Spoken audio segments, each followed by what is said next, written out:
Welcome to the Tow.Club industry podcast, where we're trying to cover everything's towing related. I have Brooke Lawrence this morning. Brooke, thank you so much for joining us. Thank you for having me.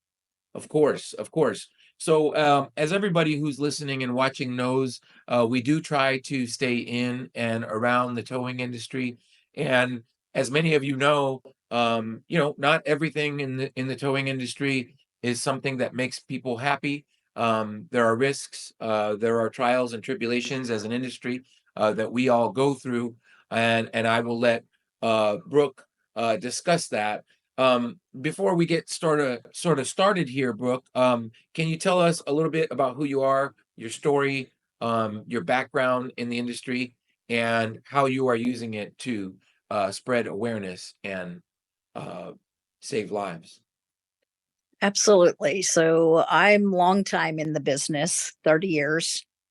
Owner operators in Florida and in North Carolina. My son grew up around the business, grew up in the trucks, couldn't keep him out of the trucks. Wow. I'm in Western North Carolina. He relocated to Orlando and he was working for Johnson's Wrecker Service, which is a large company in Orlando. He was a heavy tow op. Was there 3 or 4 years. He was 24 when he was struck in 2021. And he was driving the big wrecker. He was loading on a 4-lane highway in the emergency turn lane, hooked up to a dump truck. He was just getting ready to get back in and pull away. There were multiple responders behind him. There were 2 community patrols. There were 2 road rangers. Everyone had flashing lights. The signboard was activated. So a total of 7 vehicles on the side of the road, and him being in a heavy wrecker loaded with a dump truck. And a person just came through doing the speed limit, wasn't paying attention. It was daylight. It was not trafficy. It was a Monday afternoon. It was not raining. It was a flat road. There were no factors involved. The man just was not paying attention, and he hit the 2 bodies standing at the back of the big wrecker. So it was him and it was the mechanic for the dump truck company. He hit them both. He had multiple broken bones. He was in the ICU for 26 days. He had a traumatic brain injury. He was in a coma. He never came out of the coma in the 26 days. And then things started going downhill medically to where I had to remove him off life support at the end of it.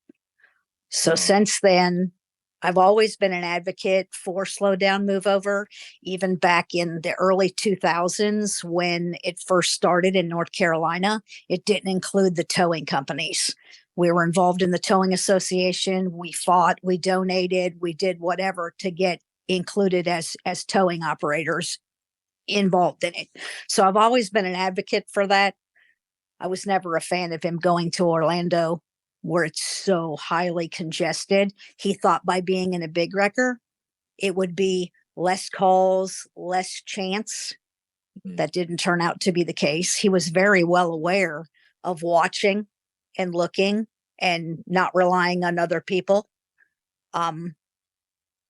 But now we just tell his story, and I spread awareness any way I can. I have events, I have car shows, I have billboards, I attend whatever the school, the driving programs at the school. Just let everybody know that general public, outside the box, general public, the tow operators all know the laws. It's the general public that needs to know that it's a law and you need to do it and why you need to do it. That's right. That's right, Brooke. And before I continue, I mean, you certainly have the condolences of all of us here at Tow.Club and the entire towing industry. Nobody likes to be made aware of these incidents, but I think that we need to maintain discussions of the risks. We need to maintain discussions of what we are needing to do to spread more awareness to hopefully prevent another scenario like this from happening. I mean, I I realize as an industry, we can't mitigate every risk, but discussing slow down, move over, spreading awareness, and doing some of the things and supporting some of the things that you are doing, I think is going to be essential for the entire industry. I did want to ask, because I've noticed that Austin Strong has a good community and obviously a meaningful purpose. Um, what do you think you're most proud of, given the fact that the numbers of people starting to follow Austin Strong is growing? What are you most proud of, after this tragedy? I think just the amount of people that I think I've connected with in spreading the actual awareness out there. If it, I like where I live, there's probably not a person in the county that isn't aware of the law. Because it's just I have it everywhere. I have adopt a highway signs. I have, you know, small billboards, big billboards. There's nobody probably in my county that I live in Western North Carolina that's not aware. You move over. Right, Um, we have the rides, like in Orlando and Jacksonville and in Asheville once a year. So I think it's just the fact that so many people that you talk to them and they're like, I didn't know that was a law. I mean, some of them say I do it as a common courtesy, but I didn't know it was a law. I right. didn't realize that every 6 days there's a first responder that's struck and killed, and that doesn't even count the ones that aren't killed, the That's ones right. that are. Many are gravely, or I mean, badly injured, I should say. Yes. Yeah, So I think that every time I tell the story, we have postcards that we hand out. So we do 3 Christmas parades in my county with banners, postcards, give out candy. So to every kid that's getting candy, the parents get a postcard. And it tells Austin's story on it. It shares our website. So you could go on there and you can learn what you didn't know. right, And I just think that that's amazing. I do lightings. I light things in yellow. And right. when I did it for National Move Over Day, I had the most things lit. I had over 20 places lit, which was a record for me. So I think I just like the when people listen, Well, when people obey the law and people understand that it's just not we just don't say it. It's sure. not just we're saying it. We're saying it for a reason. It's not a suggestion. We need people, Correct. yeah, we Correct. need people to do it. And the thing is, Brooke, and I know you know this, but I want everybody else to hear this as well. We know that slow down, move over laws save lives. Um, what I think is what I think oftentimes people don't realize is it seems to me that we need each state towing association to sort of lobby, and focus on passing laws that could further compel people to slow down and move over. I think, you know, there needs to be effort from towing operators, et cetera, as part of this process. And by effort, I mean donating to your state towing associations to make sure that they have the muscle to go and lobby at the state level and say, hey, like we need some protection out here. And we need people to lobby. But I mean, obviously, I'm sure that you compel towing owners to get involved. Has that been a struggle? Yes, there's a lot of non-unity amongst the towing industry in general. I think wherever you are, and fortunately, where I am, even though none of the towing companies might get along, they all still support what I do, and they all come together every Right, time I have something, and they do come because they know it's for the greater cause. right, So right. that's amazing. Well, me being in the towing industry, one thing I have seen, and you may have seen this as well, Brooke, is I have a small towing company, and oftentimes in I would say in any industry, but if something hasn't affected them personally, they sort of you sort of wonder where their heart is on it, because if it hasn't affected them personally, they oftentimes don't think that it can. It's like, hey, this can happen to anybody. Um, so sometimes compelling them to get involved in an effort that may or may not help them individually, but could prevent, an accident elsewhere. Sometimes I think that's challenging. I've noticed this as well, and it irritates me. But sometimes I say, well, you just keep plugging away, and uh, you know, eventually the message will disseminate and get spread the way that we want it to. But it brings something to mind um, that I wanted to get your thoughts on, and maybe you can offer some information here. But just thinking about who's out in the field, I wanted to ask, given all of your involvement in slow down, move over, what would you say to every tow truck driver? What would you ask them to do for themselves? In other words, things that they don't need their boss to help them with, right? What would you have them do for themselves to increase their safety? I see a lot of things on social media when people make posts about slow down, move over, and I see a lot of drivers that seem to think it's the driver's fault that they Right, that they got hit. And I think that in turn that means they think that won't happen to them. right, Think that's what they think. And as I said, my son was very well aware of the dangers and grew up in it. Was working tractor trailer wrecks, just begging to be on the side of the road, like when he was 8, 9, 10 years old, and he could only do it if the road was closed. We wouldn't let him do it if it wasn't. Um, so reflective gear, yes, he was dressed reflective head to toe, always was. yeah, Um, the class 3, outfit, yes, and I just think that those drivers should really take a second to think that, no, it could happen to anybody. It could happen to anybody. I don't care if you've been in the towing business for 50 years. I don't, it could still happen. So you just have to totally be aware. Never let your guard down. Never yeah, let your guard down.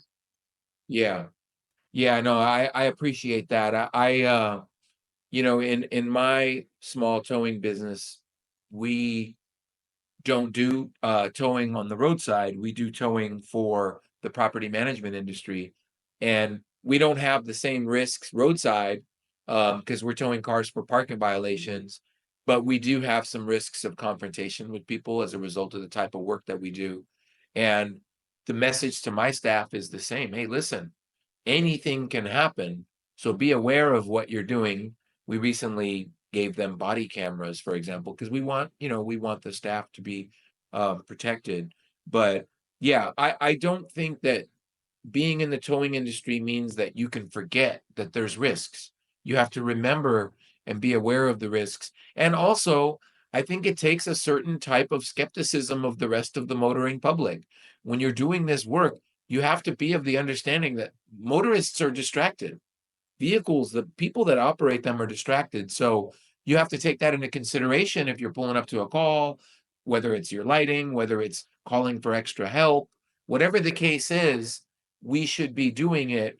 And I'm hoping that, I mean, I'm going to get to my another question I have for you in a minute, but I'm hoping that the towing industry can look at the risks and not put themselves in a worse put yourself in a better position, whether it's for the sake of your driver, whether you are the driver, whether you are the owner, whether you are considering safety equipment, better lighting, anything that you can do to give your operator an advantage out there because the risks are there.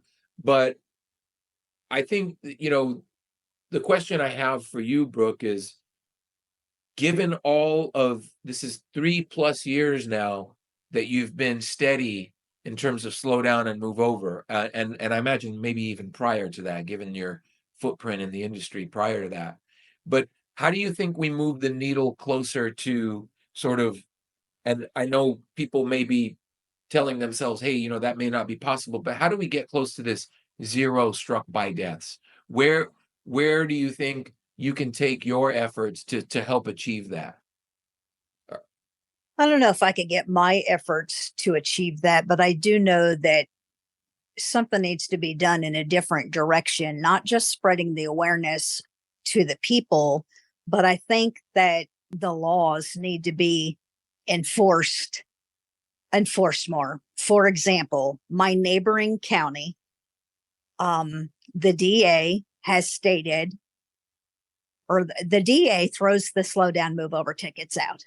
Okay, he dismisses them, and the highway patrol knows that, so they won't write them. Okay. Let's see. And like in my son's case in Florida, um, that driver got a failing to maintain lane and a slow down, move over ticket. That's what he got. There was no criminal charges because in the state of Florida, if you hit someone, it's an accident. The homicide detective told me the driver could have been going 100 miles an hour, weaving in and out of lanes and texting on his telephone, and it still would not have been criminal. The only way it would have been criminal is if it was intentional or if he was under the influence of something. But they didn't test him to see if he was under the influence of anything. There were no charges filed. Ooh. So all 50 states, yes, they have slow down, move over laws that are all similar. They all have very different, consequences when something happens. I've seen, but so many of them are under the influence, and those, they go from, I've seen 3 years, 5 years, 6 years, 10 years. I Right. think that something needs to get on board with, we're going to enforce it. I think those stings are great. I mean, they can do stings, even if they did 2 stings a year. Not only would they would be getting slow down, move over, they could be getting, under the influence drivers, they could be getting unlicensed drivers, they could be getting anything, you People know. that we don't want on the road. Correct. Right. Yeah. So, Yeah. I mean, I think more could be put into the stings. I mean, you see when they have them so rarely, but you see when they have them, how many slow down, move over tickets they give out. Absolutely. And So so I'd like to for get those of in us with, listening here, hey, support the efforts the police departments, whether it's the state trooper or local police departments, are making. Support the efforts for them to enforce this. Encourage, encourage the people that are running your township, your city, your county, the state troopers, encourage them to enforce this. I mean, collectively, Brooke, with your efforts and with the efforts of the industry, I'm hoping that we can get more of them to sort of put some teeth behind, because what you described also happens in California. They get thrown out, yes, right? What you yes, described also happens here. I'm from California. I don't like seeing that. I'm in the industry. I don't want people that are putting our operators' lives in jeopardy. I don't want our law enforcement agencies to give them a pass, so to speak. I don't want that, because I think that discourages people from following the rules, right? I mean, right. I don't I see mean, any if other way if to it's look such a at it. big deal, make it a $25 fine instead of a $250 fine. I think in Florida it's 250. I think here it's 250 in North Carolina as well. I mean, so if you don't want to do that, make it a $25 fine, like the seatbelt tickets were when they started. They were Make it $25. They stick. didn't dismiss them. They let them pay the $25. Make it stick. Make it stick. If you have to Discourage. reduce the fine, but make it stick, because Yeah. now they say, oh, but that is serious. I guess make the first one 25 and then the second one 250. Right. Yeah. I don't speed because I don't want to pay the ticket. I like driving. Exactly. I like driving Exactly. fast. It's fun, but I don't do it because I'm like, Because I don't oh, want to it's pay, gonna be me two or too, three because I hundred don't want to pay dollars. the ticket. Right. Right, right. So yeah, no, I hear you. I hear you. Make it stick. I mean, we could sit here all day and talk about instances where, cities and counties and state troopers are letting people off the hook. And look, if you don't make it stick for speeding, then people are going to speed. If you don't make it stick for slow down, move over, people are going to be, dismissing of slow down, move over. So there's certainly a lot of incentive um, for law enforcement agencies to enforce, because that's how we're going to get to a point where people will offend less, and that should be the overall objective. Brooke, I've taken so much of your time. I can't tell you how much I appreciate you coming on and discussing your efforts here. And I do want to remind the people in the audience that all of the links to Brooke's social media efforts, awareness for Slow Down, Move Over, are going to be in the video description. Brooke, thank you so much for joining us. Thank you. Of course. And one more thing before I go to the towing industry: if you aren't willing to know, please don't tow.